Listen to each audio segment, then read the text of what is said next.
I'm your cult boyfriend. We're talking about season 4 of Buffy the Vampire Slayer today. Season 4 is the college season, and we've talked about the transitional period that all great teen dramas go through. I would also like to start this off by saying that I like season 4 quite a bit. I think it's a good season. It doesn't really wear its themes so visibly on its sleeve.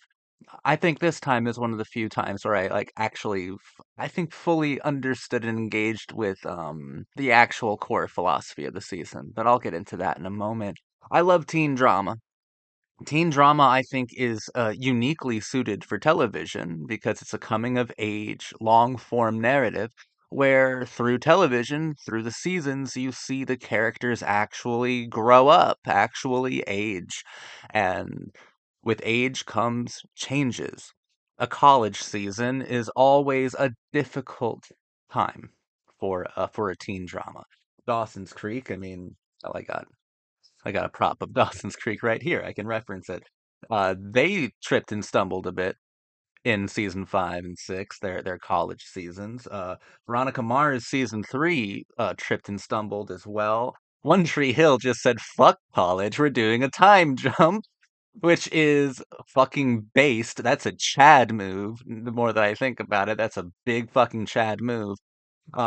Skipping college, and I think it's a interestingly revealing of the flaws that covering college can have. The thing about high school is that it's also more in line with like postmodern thought and ethos. In high school, class and social stratification is readily available to be interacted with. You have kids from all sorts of different backgrounds being forced to engage with each other in an involuntary situation. College being an entirely voluntary situation that is kind of predicated on class in the first place. If you go to college, you certainly had more opportunities than those who didn't go to college, and you will be granted more opportunities in your future for going to college. College is, I think, a more nihilistic time, a more nihilistic atmosphere for storytelling than high school is. With high school, you can have like a new sincerity. With high school, you can have kids really trying their best. In college, that's where nihilism starts to take hold, which is kind of fitting because that's also where nihilism starts to take hold of Buffy in a large way. Joss always offers these nihilistic metaphors for Buffy to engage with, to battle, to overcome, because I believe that a large part of Buffy is about Joss Whedon himself trying to nurture, trying to hold on to his humanity. And with each season, um, as the as the nihilism progresses, uh, Joss loses hold of his own humanity as the show goes on, and I think it's clearly evident in in the way that not only the writing and the composition of the show, but Buffy as a character over time starts to give up, starts to surrender herself to nihilism, which is ultimately undeniable given the frameworks of Buffy the Vampire Slayer, which is a pretty doomer show, all things considered. He often provides us with these nihilistic metaphors for Buffy to overcome. In season 3, it was like that bad girl shadow slayer self of Faith. You can also view season 3 as Buffy actually battling the death of God as a concept, with Faith being this attribute of religion, of the human condition that just won't die, and Faith is this neglected concept, this abused and misunderstood concept that through her alienation has been weaponized by her loneliness and by her anger. This underprivileged girl who I think is she's my favorite character on Buffy the Vampire Slayer. And on the channel, I did an analysis that was over an hour long about her 2 episode arc in the 4th season of Buffy the Vampire Slayer, This Year's Girl, and Who Are You? I implore that you check out that video because I think it's pretty insightful, and I do think that those are the best episodes of season 4. Buffy the Vampire Slayer's metaphor for nihilism, the big bad in season 4 is Adam. Um, kind of symbolic of the initiative, which is definitely metaphorical of fascism. You could only go into nihilism so much until you can come out of it on a very fascist kind of lethal sort of eugenics-based determination and purpose. Fascism is so dangerous on Buffy the Vampire Slayer because it weaponizes nihilism with a lethal, selfish, and morbid kind of purpose or goal. It reintroduces the concept of destiny into nihilism, and the only way to reintroduce that into the philosophy of nihilism is through fascism, is through kind of a total annihilation of self in service of a morbid and twisted moral framework that is not only insincere but genocidal. And that's how you get to fascism, to the initiative, to Professor Walsh, and to Riley. I think Riley is a big reason why a lot of people don't really like season four. Riley's fine. Riley's fine. He's a huge tool. I find it very difficult to believe that he was written to be a likable character at all because genuinely nothing that he does is particularly unique or charming. You know, I think he's serviceable to the structure, to the narrative, to the idea of um engaging with fascism as this nihilistic metaphor symbolizing a new kind of evil that Buffy and the other Scoobs have to overcome. Riley is this kid who is this Marine who is obsessed with psychology, who kind of breaks away from Professor Walsh's brainwashing and like I guess nutrition regimen. Like she has him basically feeding from a tube, essentially connected directly to the heart, to the core of the initiative, to the core of fascism. And Adam is this Frankenstein's monster creation of the initiative of Professor Walsh, who is mostly scary. And I think Joss Whedon thinks that Adam is terrifying because I think that Adam, when we look at this like sentient Frankenstein's monster, this cyber doomer apocalyptic big bad, I think that Joss Whedon thinks that Adam is so terrifying because I think that the most essential part of the human experience is constantly wondering like who you are, what your purpose is, what is your destiny, what are you here to do? And Adam's terrifying because he knows exactly what he was here to do, and that does give him a sense of enlightenment. True or false, you know, authentic or inauthentic, he does know his purpose.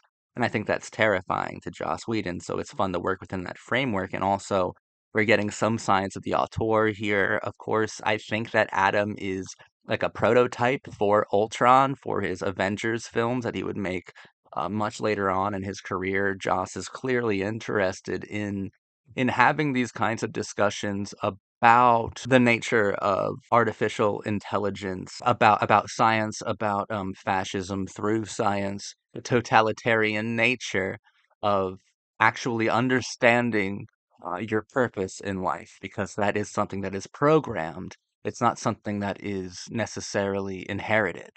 You know, it's something that is programmed, something colder. But it makes the moral frameworks of life a bit more easy to recognize, especially if you understand that you belong on one end of it. Because fascism can really justify anything, anything. And that's possibly what's the most dangerous thing about fascism and about the initiative is that they can morally justify almost everything, every terrible thing. Nihilism weaponized will always be fascism. Always.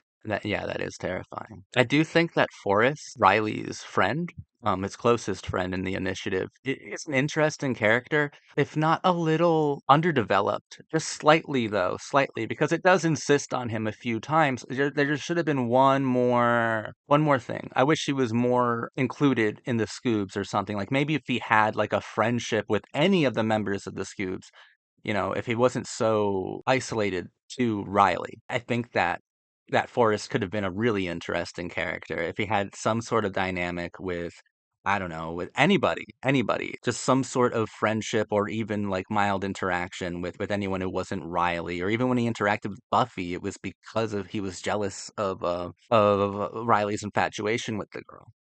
Forrest could have been a really cool character, but he's just a little bit underdeveloped.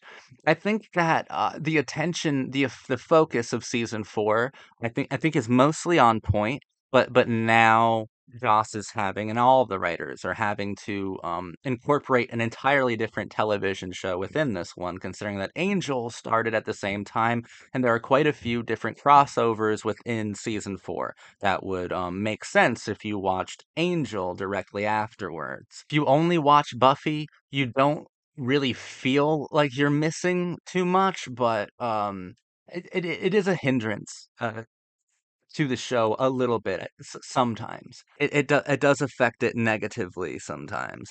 But I mean, I think it was a much more novel concept back then. It's definitely one that fits into the comic book framework that Joss Whedon is so pitifully devoted to at times.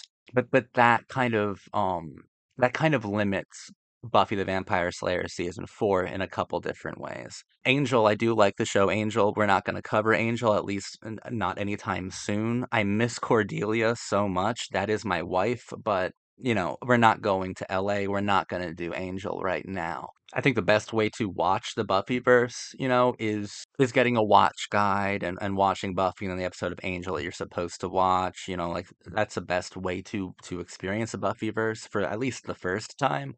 But watching it this time without the aid of a watch guide, without watching any Angel, I do know that I am being a little teased and a little starved sometimes for completion of arcs or um, like the full total scope of the actual composition of season four. So that's kind of annoying. That kind of bugs me a little bit. It's often unnecessary to like insist on Angel viewership for the completion of some of these arcs. It's often unnecessary. It's kind of a frustrating structure when something could be resolved within Buffy, but no, they're going to stretch it out to make you kind of have to tune into Angel. It's kind of an annoying structure, but it's something that Joss definitely learned from comic books. Think of all those major tie-in events that happen within comic books. Like in order to understand Iron Man, you have to read Spider-Man, and then you have to read two other fucking books as well. It's something that Joss learned from comic books that I think is easily incorporated in television. I just find it to be kind of frustrating, and Buffy suffers slightly as a result of it. I still think season four is a wonderful season, and I don't feel like I receive a throat punch every time that the show kind of urges me to tune into Angel, and I refuse. I just it's just that it's so unnecessary at times. Like you could wrap up so many arcs here in Sunnydale. I don't have to go to Angel, but you're insisting that I do, and it's kind of annoying. A couple pretty interesting things, developments happened during this season. Oz leaves the show. Fucking I love you, Oz. I'm gonna miss you a lot. Seth Green was a busy actor, and originally his storyline with Veruca was supposed to last, I think, the entire 22 episode run, but he had to be somewhere to shoot a movie, probably Austin Powers or something, and they rushed it to within like the first like 6 or 7 episodes. They rushed it, but I think they pulled it off. Still, it does offer to us to look at the interiority of Oz in ways that we hadn't before. It's not as delicate as I'm sure Joss and the writers and Seth Green would have preferred. So it's like pretty aggressively we have to look directly into Oz and try to pinpoint the source of this like um monstrous anger inside of him.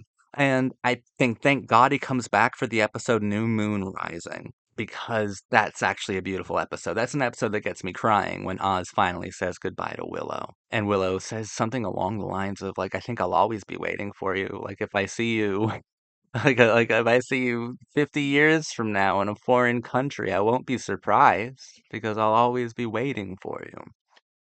The most intense part of that episode is where Seth Green confronts Tara in a hallway, where Oz confronts Tara in a hallway, and he's putting together that Tara and Willow are together now. He's like, "You smell like her. She's all over you. Do you know that? What's going on? No, don't go away." Like we hear Oz yell and we see Oz get so angry. And for a character who's monosyllabic, for a character who's very calm, cool, and collective, we realize that it's not just ironic. You know, he's not just a werewolf because of irony, because wouldn't it be funny to have this, like, the chillest fucking dude in the world have this rage that he can't control within himself. We start to get like a bit more philosophical with that kind of discussion there, because obviously there is a trigger, and that trigger is Willow. And the werewolf metaphor is always interesting because it's typically targeted at men, young men who are going through transformative periods in their lives, and normally they're like they're sexual ones, they're adolescent ones even. The most transformative time in a young man's life is coming of age, and Oz being this werewolf, I think is very revealing and very telling of the male ego's capacity for violence, even within the most unassuming and outwardly understandable kind of young man. There is a violence inside of all men that can't necessarily be tamed or directly domesticated, especially if it's coming from a source that you're entirely vulnerable with, which would be like a first love, which would be a Willow and Oz situation. That there is that there that the show gets a bit extremist with its politics sometimes, but I love it. But like even Oz has this toxic part to himself that he can't control, that he thinks he can control, but there's no such thing as control. It sounds a bit dire and it sounds a bit harsh, but I also think it sounds a bit real, you know. I've always said that Faith and Tara are my favorite characters on the show, but Oz is the one I've always related to the most, you know.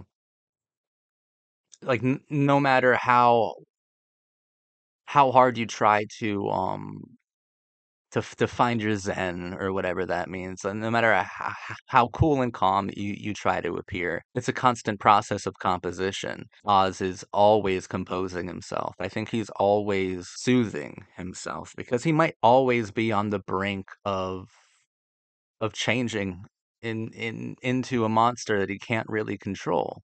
And when he goes away for a while, he feels like he controls it. He brings Willow out and shows her the moon. And he's like, "Look, I haven't changed.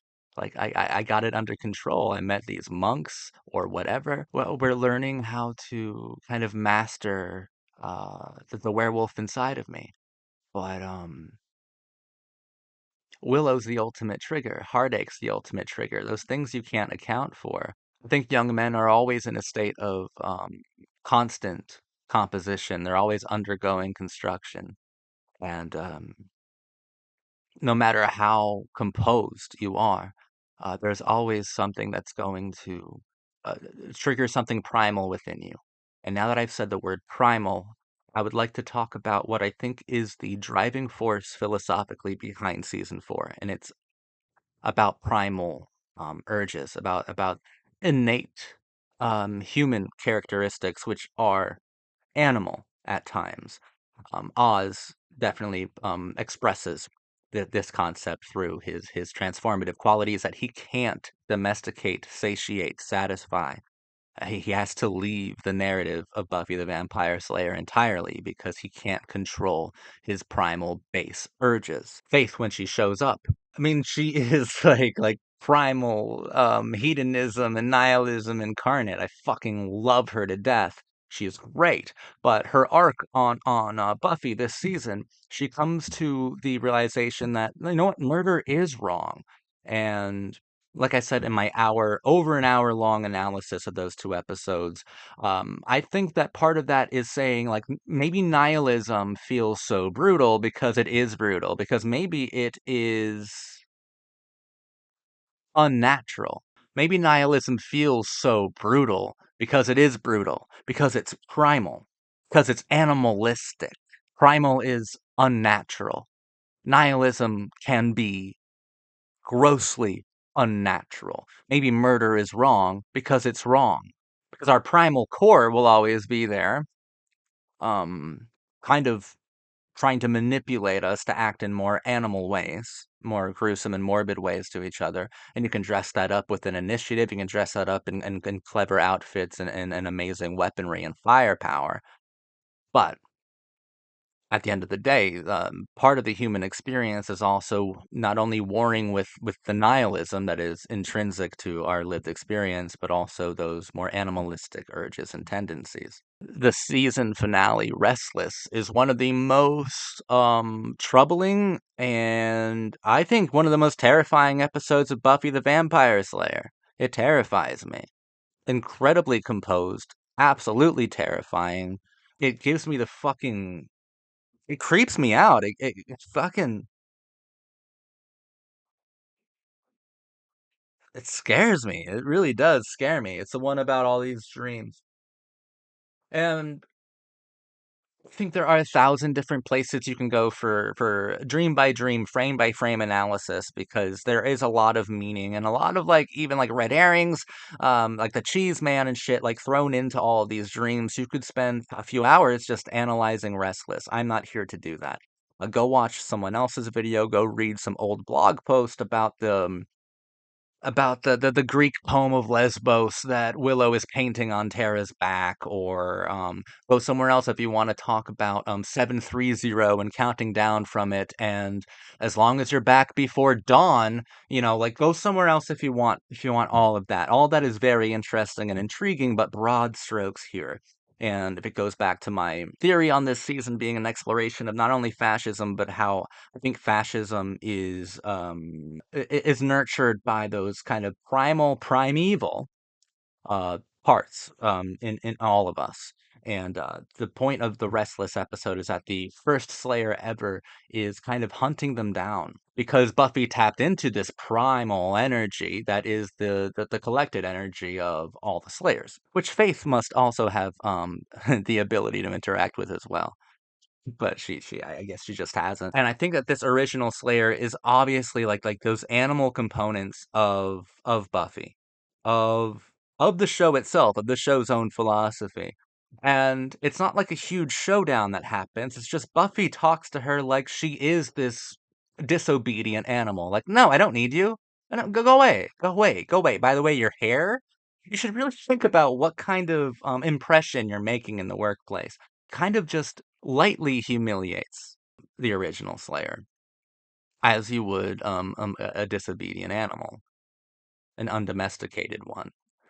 Because I think that Joss and season four, it is a meditation on domestica, on domestication, and how like the postmodern, the ultra modern human experience is one of a result of domesticating every single part of the human that was more animal. And if human is an animal, is that unnatural to domesticate all of those human parts of you? No, absolutely not. It's what allows us to even have these discussions in the first place. It's what separates us from nihilism.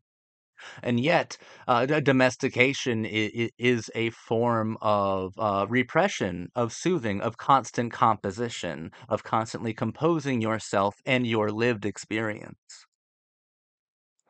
Because Buffy the Vampire Slayer, Joss Whedon as an auteur is a very like conflicted guy. And I think that the human condition is a very conflicted thing. It's a very conflicted existence, reality. We're very conflicted animals because we are animals, but we spend all of our days, all of our nights, all of our waking moments constantly conditioning ourselves to believe that we aren't in a state of constant composition to keep those nihilistic urges under the surface. Because it's wrong, because it's wrong, because it's wrong. Yeah, Joss is dealing with a more brutal philosophical prism here, a dialectic that is harsh, but he's not wrong. Murder is wrong. You have to domesticate yourself. In order to live in a world with any sort of order, with any sort of semblance of compassion, the primal urges, the primal parts of ourselves that are never going to go away, just like Oz's inability to keep his transformation on under lock and key. We have to deny those primal urges. It's that primal nihilistic part of you that is saying, "There's nothing wrong with murder. There is no morality." And it's the domestication, which is born of a sort of agreed upon delusion or artifice that we actually aren't animals and humans are elevated creatures.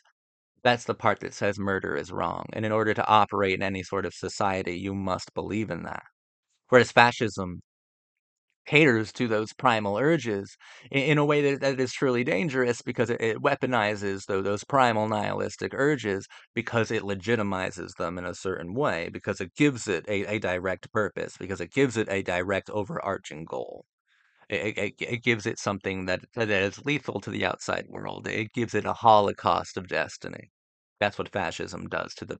Fascism is just as animalistic as nihilism. But existentialism, which I believe at this point Joss is still an existentialist and Buffy is still an existentialist show, you create your own meaning, and we must all agree upon certain shared meanings like murder is wrong. Season 4 is starting to break away from the traditional philosophy of Buffy the Vampire Slayer, and this season I think is very good. I think it does an extremely it's extremely dedicated to exploring the primal ancestry of nihilism. Honestly, is what Buffy the Vampire Slayer is most dedicated to exploring in its fourth season, and I think it does it tremendously well. I really, really like the fourth season. Most of what is done within it is in service of exploring like the primal characteristics of nihilism. And how nihilism, you can dress it up in fancy clothings and an edgy cigarette. At the end of the day, it's just some kind of weird, ancient, wounded animal that's always been with humankind from the very beginning. Season 5, we're about to talk about a masterpiece. So tune in next time. Thank you for watching. Damn, I forgot to mention Hush. Hush is one of the best episodes of Buffy ever.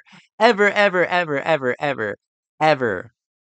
It plays with in a very postmodern way.